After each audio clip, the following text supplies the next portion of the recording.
Imagine going to sleep tonight with no locked doors, no glass windows, no streetlights, no alarm system, and no idea what might be moving beyond the edge of the firelight. For most of human history, darkness was not just the absence of daylight, it was an environment humans had to navigate, understand, and survive. When the sun disappeared, visibility collapsed, temperatures changed, predators became harder to detect, and a sleeping human was suddenly at one of the most vulnerable moments of the day. Yet our ancestors did not simply crawl into a dark cave and hope for the best. Over hundreds of thousands of years, humans developed ways of turning the night from a dangerous unknown into something more manageable. And one of the most important advantages they ever gained was something we now take completely for granted: the ability to control their sleeping environment. Archaeology cannot give us a recording of an ancient campsite at midnight, and there is no single prehistoric rulebook telling us exactly how early humans slept. But scattered evidence, combined with studies of living small-scale societies, gives researchers clues about what nighttime may have demanded. Fire is one of the biggest pieces of that puzzle. Evidence from sites such as Swartkrans in South Africa indicates that hominins were using fire at least around 1 million years ago, although the exact history of how and when humans learned to control and make fire remains complicated. More recent research has pushed deliberate fire-making evidence much later, with a 400,000-year-old site at Barnham in England providing what researchers describe as evidence for controlled ignition using iron pyrite and flint. The important point is not that every ancient human had a roaring campfire every night. They did not. The point is that control over fire gradually created something revolutionary: a small zone of light, warmth, and activity inside a world of darkness. Around that zone, humans could see one another. They could prepare food, maintain tools, communicate, and potentially make a sleeping place more comfortable. Fire also changed the psychological experience of the night. Darkness no longer surrounded the group equally, it stopped at the edge of the light. Beyond that boundary, however, uncertainty remained. What was outside the circle could be difficult to see until it came close enough to reveal itself. That meant choosing where to sleep mattered, shelter mattered, group size mattered, and perhaps most importantly, humans did not necessarily have to be asleep at exactly the same time. Research on the Hadza of Tanzania provides a fascinating modern comparison, not because the Hadza are living fossils or perfect replicas of prehistoric people, but because their environment and small-scale social organization can help researchers test ideas about how humans may manage nighttime vulnerability. In one study, researchers found that across 20 days of observation, all participants were simultaneously classified as asleep for only about 18 minutes in total. During most nighttime periods, some people were awake or in lighter stages of sleep while others were sleeping. The researchers suggested that differences in age and natural sleep timing could create periods of informal vigilance within a group. In other words, a sleeping group did not necessarily function like a room full of people switching off at the exact same moment. Some people might wake earlier. Others might stay awake later. Children, adults, and older people could have different sleep schedules. That variation could unintentionally create something valuable: a group in which someone was often awake while someone else was sleeping. We should be careful here. This does not prove that ancient humans deliberately assigned night guards or followed a universal prehistoric watch system. Archaeology cannot establish that from the evidence we currently have. But it does show that human sleep can naturally become staggered in ways that reduce the period when everyone is vulnerable at once. And that raises a deeper question. If darkness made sleep dangerous, why did humans sleep at all? Because sleep was not optional. The brain and body require it. Evolution had to solve a difficult problem. Humans needed to become unconscious for hours while still remaining alive in environments where threats could exist. The solution was not simply to eliminate danger.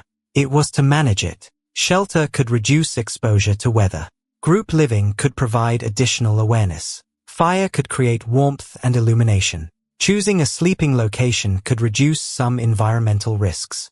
And the natural rhythm of human sleep could mean that a group was rarely completely silent and inactive throughout the entire night. But there was another advantage hidden in the darkness itself. Once humans had fire and shelter, nighttime did not have to be wasted time. The night could become social time. Around a fire, people could interact after the day's movement and work had ended. Researchers studying the evolution of sleep have argued that technologies and social strategies may have altered the human sleep environment, including the effects of shelter, sound, temperature, and fire.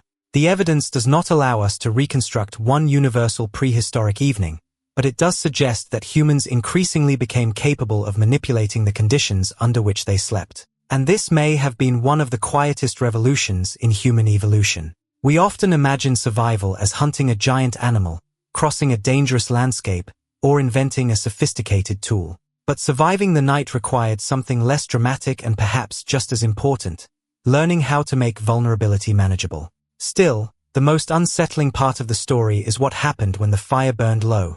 The group became quiet, and the last person awake finally closed their eyes. Because even if humans had learned how to sleep more safely, the darkness outside had not changed. The night was still there, and whatever had evolved to move through it was still moving. By the time the last flames collapsed into glowing embers, an ancient campsite could become almost unrecognizable. The warmth remained, but the visible world shrank again. A person lying beneath a hide, inside a shelter, or beside a group could hear things they could not see. Movement in vegetation, distant calls, footsteps, wind, insects, perhaps another animal passing beyond the edge of the sleeping area. We cannot know exactly what prehistoric people experienced during these moments, but we can understand the problem they faced. Sleep creates vulnerability because awareness drops while the body becomes less responsive to the outside world. Modern research on human sleep suggests that brief awakenings and differences in sleep timing can have important consequences, and studies of hunter-gatherer and other small-scale populations have given researchers clues about how humans may have adapted to sleeping in natural environments. One study comparing 3 pre-industrial societies found that their sleep periods generally began several hours after sunset rather than immediately when darkness arrived, and waking commonly occurred before sunrise. That finding matters because it challenges a popular image of ancient people simply falling asleep the moment the sun disappeared. Nighttime was not necessarily one long block of unconsciousness beginning at sunset. Human sleep was influenced by temperature, light, daily activity, season, and social environment. In a world without electric lighting, the timing of darkness mattered enormously, but humans were not slaves to it. They could remain awake around a fire, interact with others, repair or prepare things, and then sleep when conditions became favorable. And when they woke, the night did not necessarily mean panic. Sometimes waking may have been completely ordinary. A person might shift position, respond to a sound, check a child, adjust a shelter, or simply experience a normal brief awakening. Modern researchers have proposed that this natural variation in nighttime wakefulness may have provided opportunities for vigilance in group-living humans. That does not mean every prehistoric community had dedicated guards staring into the darkness. It means that a group containing people with different sleep patterns could have a built-in advantage. While some slept deeply, others were awake or easier to awaken. In evolutionary terms, that could be enough to reduce the danger of having an entire group unconscious at the same time. But there was another challenge: temperature. Without modern insulation or climate control, nighttime could be physically uncomfortable or even dangerous depending on the environment. Research on the Hadza found that grass huts reduced variation in thermal stress compared with outdoor conditions, suggesting that simple shelters could create more stable sleeping environments. That may sound insignificant from a modern perspective, but controlling temperature while sleeping is a major survival advantage.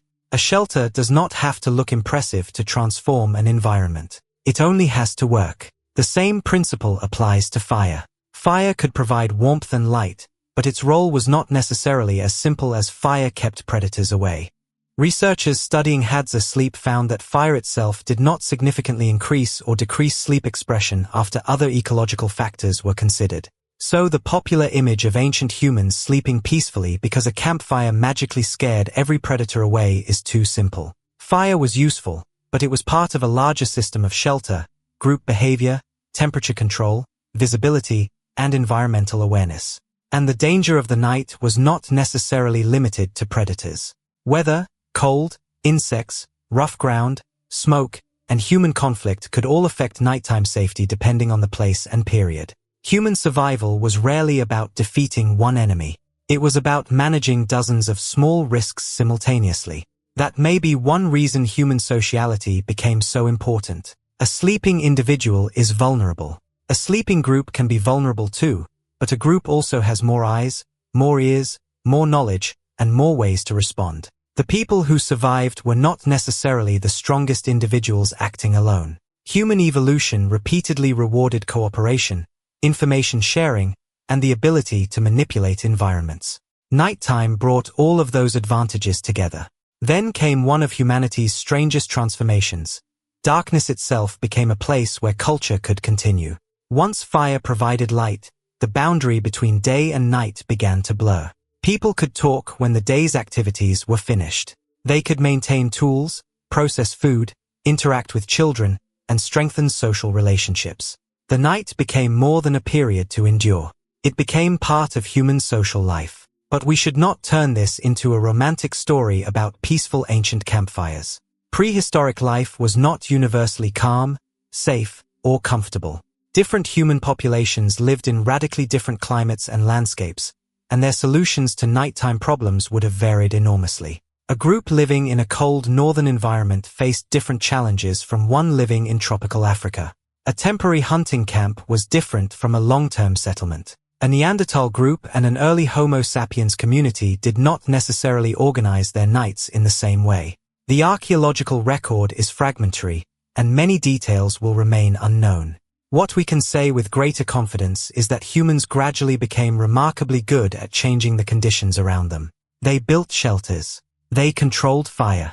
They lived socially. They adapted sleep to environmental rhythms. And over immense stretches of time, these behaviors helped turn nighttime from an uncontrolled threat into a manageable part of daily life. Today, most of us cross that boundary without thinking.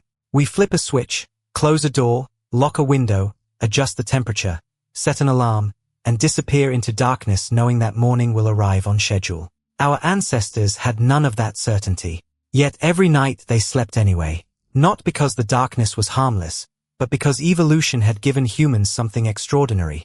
The ability to cooperate, experiment, adapt, and reshape the environment around them. The story of how ancient humans survived the night is therefore not really a story about darkness. It is a story about control.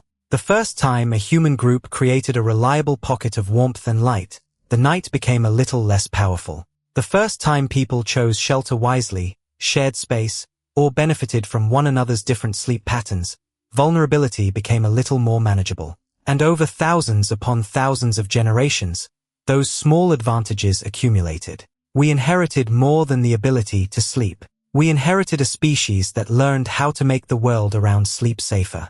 The darkness never disappeared. We simply became better at living with it.